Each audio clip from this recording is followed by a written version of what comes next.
하나님을 경외하는 사람이라는 그런 주제로 말씀을 같이 상고해 보십시다. 하나님은 이 땅에 수많은 사람들, 지금 현재 80억 인구가 살고 있는데 그 사람들을 다 하나님이 알고 계심에도 불구하고 특별히 하나님이 기억하신 바 된 사람은 복음을 가진 사람, 그리고 복음을 가진 사람을 만나야 될 사람들을 특별히 하나님은 기억하신다는 사실을 알고 계시면 좋겠습니다. 예루살렘부터 시작된 하나님의 나라, 예수의 피 묻은 복음이 땅끝까지 전파되기 위해서 이 중간 다리 역할을 해주는 그런 부분이 필요한데, 오늘 사도행전 2장에 시작된 성령의 기름 부으심의 역사가 사마리아에 있다가 이제 가이사라에 있는 고넬료 집에 역사되어지고 이제 이방 땅이었던 안디옥으로 이제 가게 되는 과정을 보게 되는데, 하나님은 그냥 무작정 건너뛰시는 것이 아니라 누가 봐도 이해할 수 있도록 이달리아 군대 백부장인 사람이 이미 이스라엘에 들어와 있고 그때 당시에 수도 역할을 했던 가이사라에 와 있는 이 고넬료에게 하나님은 성령의 충만한 것을 나타내 주시는 하나님. 하나님은 무리하지 않습니다. 그리고 하나님은 아무나 쓰지 않습니다. 오늘 1절 보십시오. 가이사라에 고넬료라는 사람이 있으니 이달리아 부대라는 군대의 백부장이라. 참고로 성경에 등장한 백부장은 다 인정받는 사람들이고 칭찬 듣는 사람들입니다. 예수님 당시에 백부장이 자기 집의 하인이 중풍병으로 죽게 됐는데 그 하인을 위하여 그 백부장이 여러 가지로 백방으로 예를 써서 그 하인을 살리는 장면을 우리에게 소개했습니다. 오늘 이 백부장 또 등장합니다. 예수님이 십자가에 달렸을 때 그 현장을 지켜봤던 백부장, 그는 예수님의 죽으심을 이렇게 표현했습니다. 그는 실로 하나님의 아들이었도다. 멋진 고백을 합니다. 자기 밑에 부하가 100명 정도 되면 하인들 시켜도 되고 자기는 명령만 해도 될 텐데 자기가 움직입니다. 2절 볼까요? 그가 고넬료라는 군대 백부장이 경건했다. 우리가 좋아해야 될 단어 중에 하나, 경건했다. 그 경건했다는 말을 설명해 주고 있는 2절의 내용들이 나옵니다. 무엇이 경건한 것입니까? 온 제방 가족을 하나님을 경외할 줄 알았다. 하나님을 높이고 하나님을 섬기는 그 일에 자기 혼자만 아니라 자기 온 집안이 그렇게 했다. 혼자서 경건하게 사는 것, 그것도 물론 쉽지 않습니다만은 자기 집 식구 전체를 하나님을 경외하도록 만든다는 것, 이 보통 일이 아닙니다. 저와 함께 예배하는 우리 모든 믿음의 식구들은 자기뿐만 아니라 자기 가족 전체가 하나님을 경외하는 경건한 가정이 되시기를 축복합니다. 그렇게 하나님을 경외하는 것으로만 끝나지 않고 이 경건한 사람은 백성을 많이 구제했다. 그냥 구제했다고 성경은 소개하지 않습니다. 많이 구제했다. 이 백부장은 이달리아 사람입니다. 그런데 이방, 다른 자기와 관계없는 이스라엘 사람들을 구제합니다. 뭐 그럴 수 있죠. 온 집안이 하나님을 경외하고 백성들에게 구제하고, 그러나 하나 더 따라옵니다. 그러면서도 하나님께 항상 기도했다. 이 세 가지, 하나님을 경외할 줄 알고 백성들을 구제하고 항상 기도한 이 고넬료 백부장을 하나님은 경건한 사람이다 이럽니다. 그렇다면 여러분과 저는 과연 하나님이 보실 때 경건하십니까? 이런 사람을 하나님은 알고 계십니다. 하나님이 나를 알아주실 수밖에 없도록 우리는 이런 경건한 삶을 살아가야 될 책임이 우리에게 있습니다. 9절 보실까요? 3절. 하루는 제 90쯤 돼요. 이 기도 시간이죠. 이 경건한 사람은 그냥 기도한 것이 아니라 시간을 정해놓고 기도했다는 사실을 우리에게 가르쳐 줍니다. 베드로도 그 9절에 보면 이튿날 그들이 기들다가 그 성에 가까이 갔을 때에 베드로가 기도하려고 지붕에 올라가니 그 시각은 제 6시더라. 하나님이 알아주는 사람은 기도하는 사람이었는데 아무 때나 기도하는 것이 아니라 시간을 정해놓고 장소를 정해놓고 기도하는 사람을 하나님은 기억해 주신다는 겁니다. 경건한 사람들은 이런 삶을 사는 것입니다. 하나님이 고넬료를 부르세요. 찾아오셨습니다. 4절입니다. 고넬료가 주목하여 보고 두려워 이르되, 이 경외한다는 말은 이렇게 하나님을 두려워할 줄 아는 겁니다. 하나님을 너무 가볍게 생각하는 현대를 사는 사람들, 하나님을 너무 만만하게 보는 사람들, 하나님은 하나님으로 존재하셔야 됩니다. 하나님을 우리 수준으로 자꾸 끌어내리면 안 됩니다. 여기 하나님을 경외할 줄 아는 경건한 고넬료는 하나님의 방문이 이루어지자, 하나님이 보낸 천사의 방문이 이루어지자 그가 두려워했습니다. 주여, 무슨 일입니까? 좋은 소식을 가져왔습니다. 내 기도와 구제가 하나님께 상달되어 기억하신 바 됐다. 하나님은 경건한 사람을 알아주시는데 그 알아주시는 내용이 있습니다. 기도가 상달됐다. 네 구제가 상달됐다. 이런 사람을 경건한 사람, 이런 사람들의 특징은 하나님을 두려워할 줄 아는 것입니다. 그러면서 하나님 말씀하세요. 하나님이 너를 기억하신 바 됐다. 이 구약에서부터 기억한다는 말은 굉장히 중요합니다. 무엇을 잃어버렸다가 찾아낸 것을 보고 기억이라고 그러는데 성경은 그 수준이 아닙니다. 내가 너를 계속해서 마음에 품고 있었는데 너를 위하여 내가 무엇인가를 행동에 구체적으로 실천할 때 비로소 하나님이 하시는 말씀이 기억했다 이럽니다. 좋은 예가 이스라엘 백성들이 아브라함의 후손들이 이집트에서 430년 동안 고통스럽게 세상을 살았습니다. 모세와 아론을 그 바로에게 보내면서 하시는 말씀이 하나님이 아브라함을 기억하사 이럽니다. 하나님 아브라함을 잊어버릴 수 있습니까? 아닙니다. 늘 생각하고 계셨지만 거기서 하나님이 기억하셨다는 말의 의미를 저는 이렇게 말씀드리고 싶습니다. 마음속에 가지고 있었고 품고 있었지만 이제 그 아브라함을 위하여 구체적으로 내가 행동해야 될 때가 되었을 때 기억하신다 이겁니다.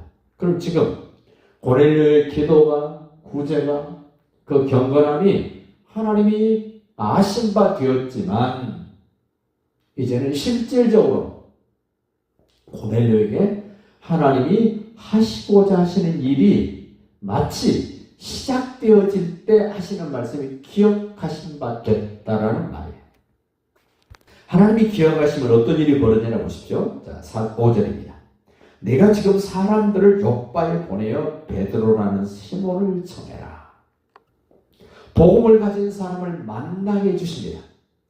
고넬료는 아직 제대로 된 복음을 모르고 있습니다.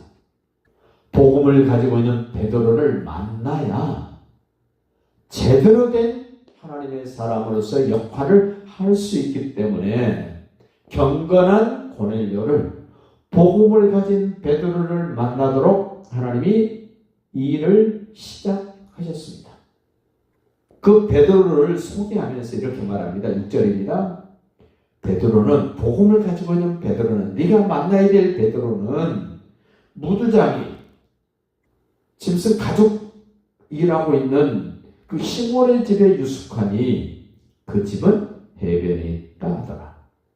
복음을 가진 사람을 접대하고 자기 집을 내주고 함께 생활했던 이 피장이 피역 다루는 이 시몬.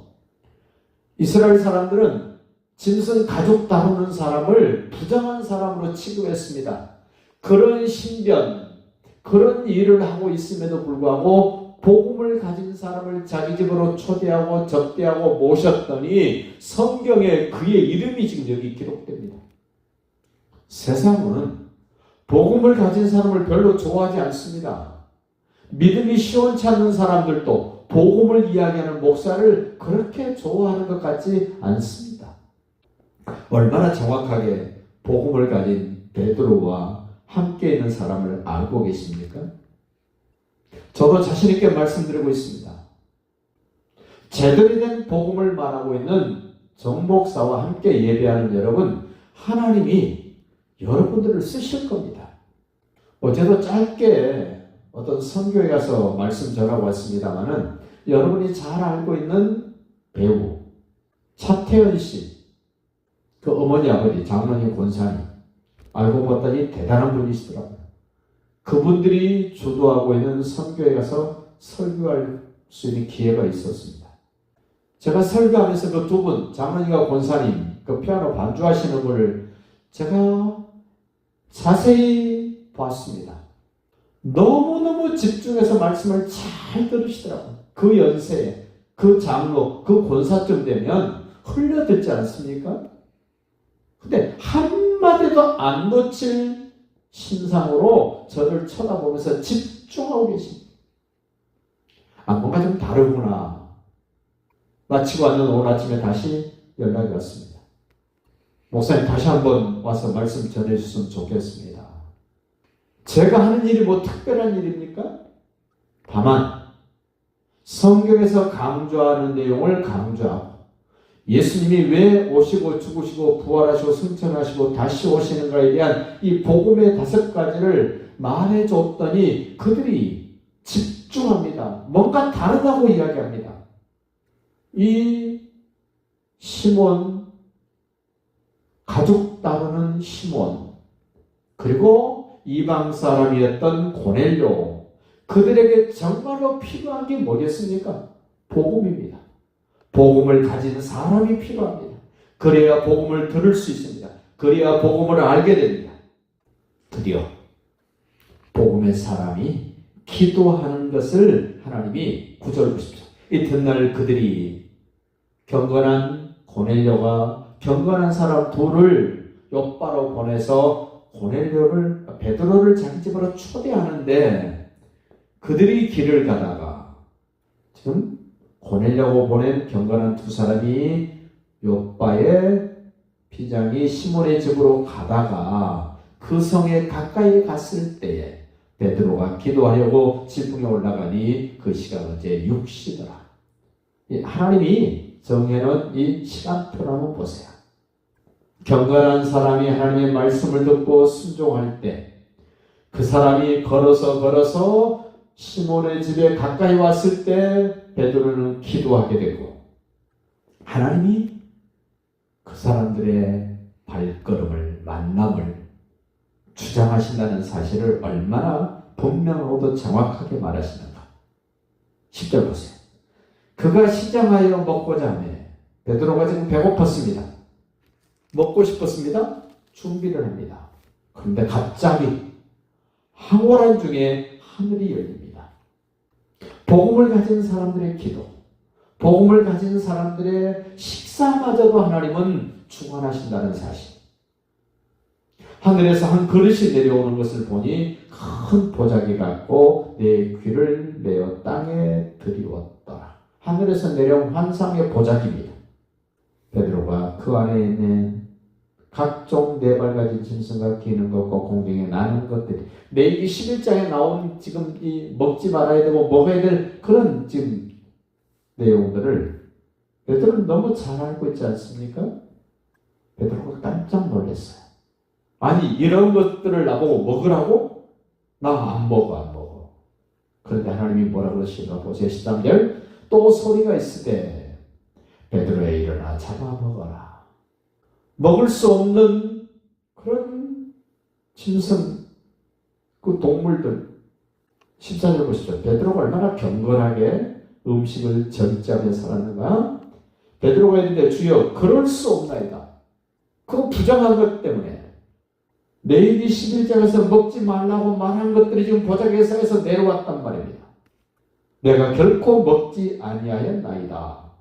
베드로가 변론을 합니다. 그래서 또 한 번 하나님의 음성이 들려옵니다. 두 번째 소리 있을 때 하나님께서 깨끗하게 하신 것을 네가 속되게 하지 말라.